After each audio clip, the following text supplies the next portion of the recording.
স্বাগত 24 ঘন্টা। আমি পূজা আপনাদের সঙ্গে।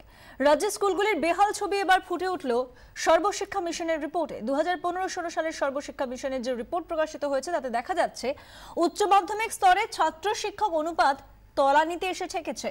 যে অনুপাতে ছাত্র শিক্ষক সংখ্যা থাকা উচিত কোথাও তা দ্বিগুণ, কোথাও আবার দ্বিগুণেরও বেশি।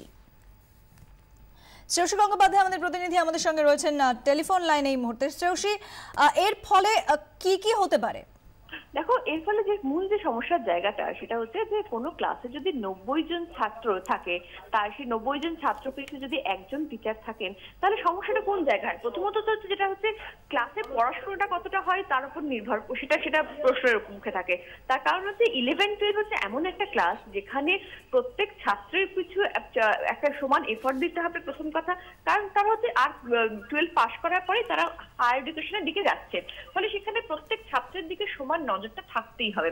বিশেষত এক্ষেত্রে সায়েন্সের সাবজেক্ট গুলো পড়ানো হয়ে থাকে, বিভিন্ন ধরনের কমার্সের সাবজেক্ট থাকে, ফলে বিভিন্ন সাবজেক্টের যে বিষয়টা তার উপর অনেক জোর দিয়ে এবং ইন্ডিভিজুয়াল কেয়ার নিয়ে পড়াতে হয়।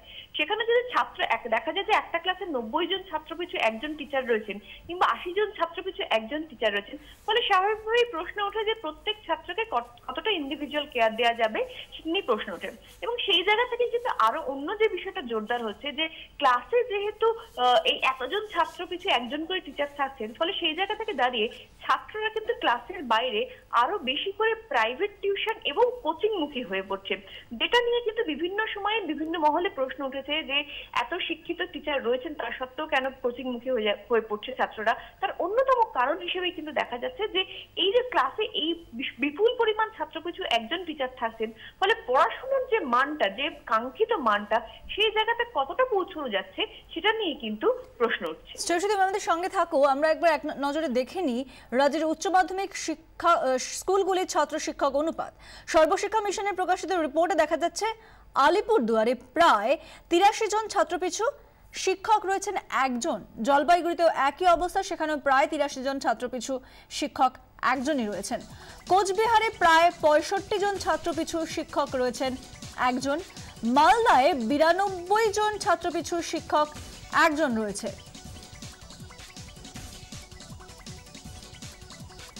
এরপর পাশাপাশি উত্তর দিনাজপুরে প্রায় 73 জন ছাত্রপিছু শিক্ষক রয়েছেন একজন। মুর্শিদাবাদে 75 জন ছাত্রপিছু শিক্ষক একজন রয়েছেন। নদিয়ায় প্রায় 80 জন ছাত্রপিছু একজন করে শিক্ষক রয়েছেন। এবার বীরভূমে প্রায় 65 জন ছাত্রপিছু শিক্ষক রয়েছেন একজন। পশ্চিম মেদিনীপুরে প্রায় 64 জন ছাত্রপিছু শিক্ষক একজন রয়েছেন। পুরুলিয়ায় একই অবস্থা এবং এর পাশাপাশি দক্ষিণ 24 পরগনার প্রায় 61 জন ছাত্রপিছু শিক্ষক একজন রয়েছে। আবার চলে যাব শ্রেয়সীর কাছে। শ্রেয়সী, এই নিয়ে সরকার তারা কি ভাবনা চিন্তা করছে? একেবারে দেখো, যে রাইট টু এডুকেশন যে অ্যাক্ট রয়েছে সেই অ্যাক্ট কিন্তু বলছে প্রতি 40 জন ছাত্র পিছু একজন করে টিচার থাকা দরকার। তার কারণ হচ্ছে পিউপিল টিচার্স রেশিও, অর্থাৎ স্টুডেন্ট টিচার যে রেশিও, সেটা 40 জন ছাত্র পিছু একজন হওয়ার দরকার।